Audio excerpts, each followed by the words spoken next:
File 1. The Mysterious Stranger by Mark Twain. Chapter 1.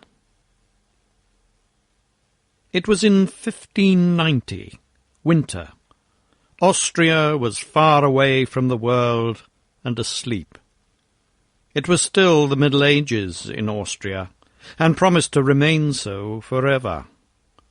Some even set it away back centuries upon centuries, and said that by the mental and spiritual clock it was still the age of belief in Austria.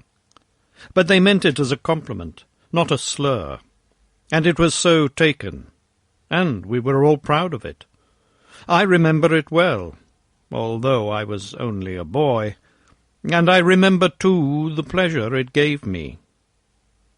Yes, Austria was far from the world and asleep, and our village was in the middle of that sleep, being in the middle of Austria.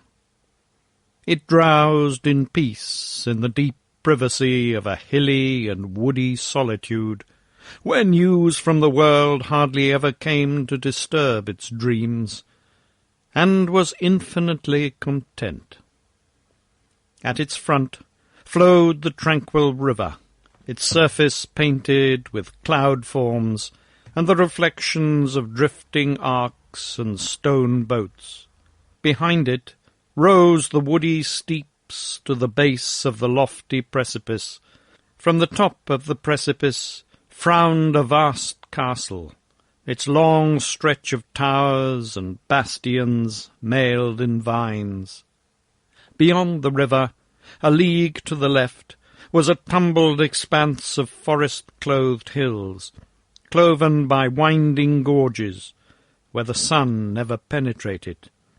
And to the right, a precipice overlooked the river, and between it and the hills just spoken of lay a far-reaching plain, dotted with little homesteads, nested among orchards and shade trees.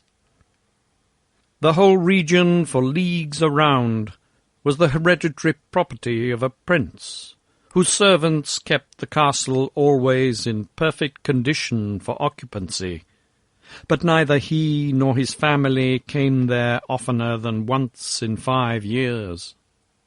When they came, it was as if the Lord of the world had arrived, and brought all the glories of its kingdoms along, and when they went, they left a calm behind, which was like the deep sleep which follows an orgy.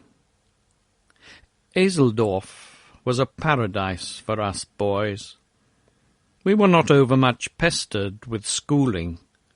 Mainly, we were trained to be good Christians, to revere the Virgin, the Church, and the saints above everything.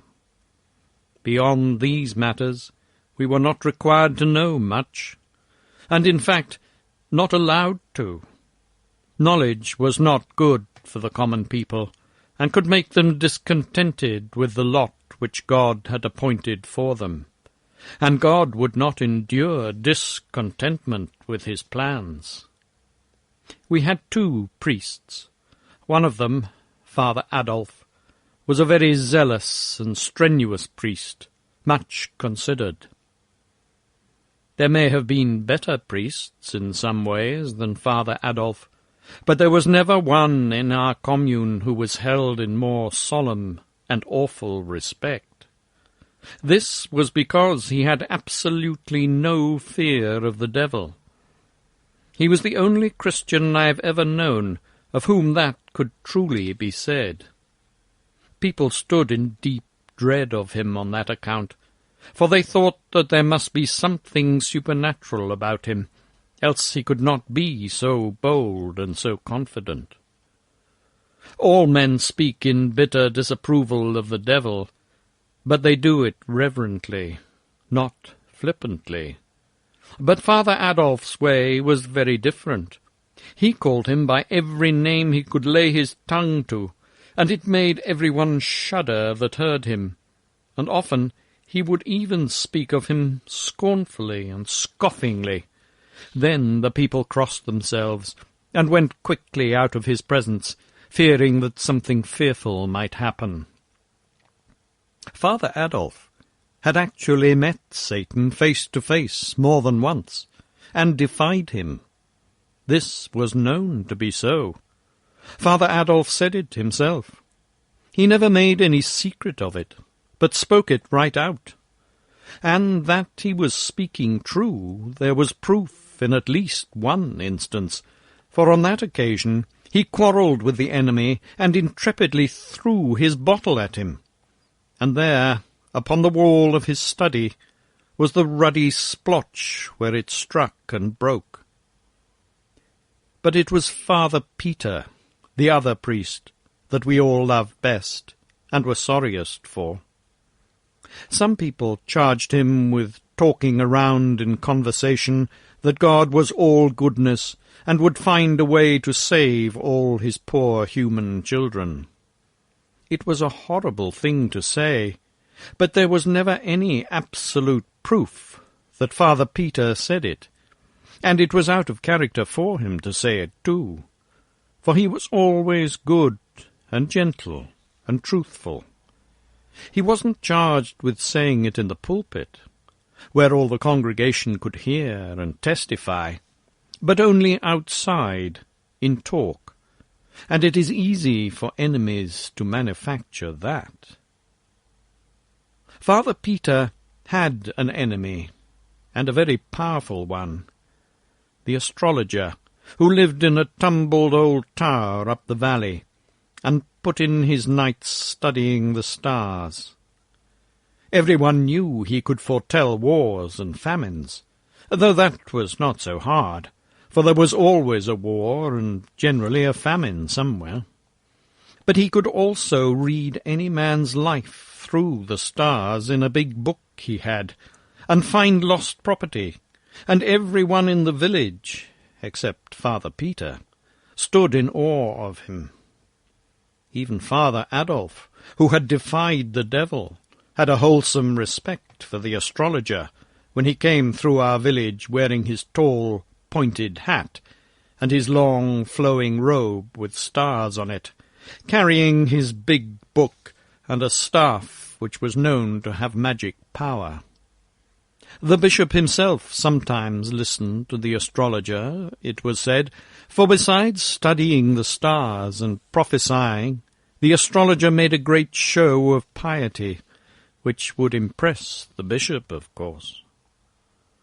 But Father Peter took no stock in the astrologer.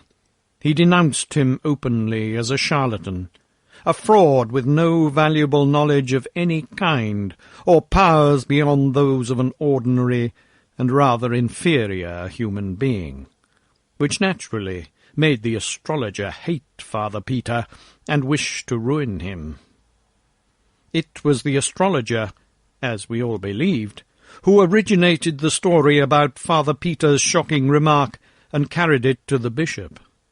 It was said that Father Peter had made the remark to his niece, Margaret, although Margaret denied it, and implored the bishop to believe her and spare her old uncle from poverty and disgrace. But the bishop wouldn't listen. He suspended Father Peter indefinitely, though he wouldn't go so far as to excommunicate him on the evidence of only one witness.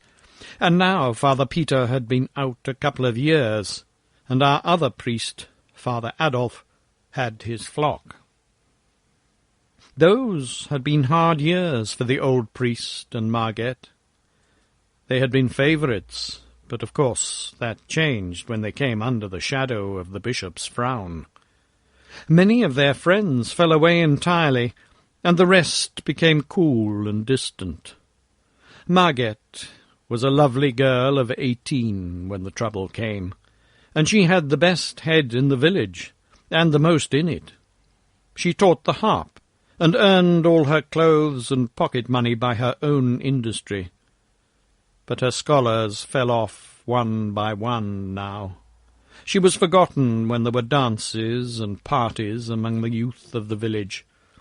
The young fellows stopped coming to the house, all except Wilhelm Meidling, and she could have been spared, She and her uncle were sad and forlorn in their neglect and disgrace, and the sunshine was gone out of their lives.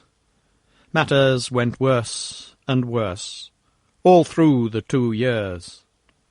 Clothes were wearing out, bread was harder and harder to get, and now, at last, the very end was come. Solomon Isaacs had lent all the money he was willing to put on the house, and gave notice that tomorrow he would foreclose.